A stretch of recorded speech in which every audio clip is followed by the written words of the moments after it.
يا رب، يا رب إن قل زادي في المسير إليك، فلقد حسن ظني بالتوكل عليك. يا رب، إن لم أعذ بعزتك فبمن أعوذ،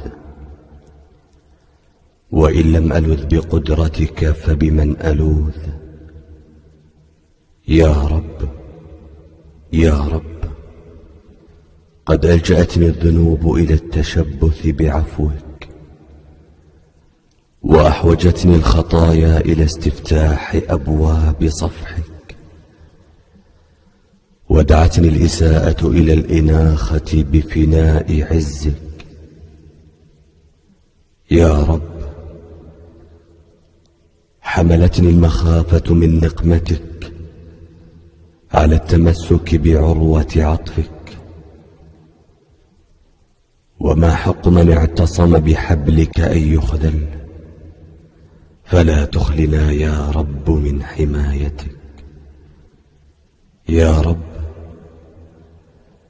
ذدنا عن موارد الهلكة، فإنا بعينك وفيك نفك. يا رب، نسألك بأسمائك الحسنى وصفاتك العلى أن تجعل علينا بفضلك ورحمتك واقية تنجينا من الهلكات وتجنبنا من الآفات وتكننا من دواهي المصائب والملمات. يا رب، نسألك أن تنزل علينا من سكينتك، وأن تغشي وجوهنا بأنوار محبتك، نحن وأهلينا ومن نحب، يا أرحم الراحمين.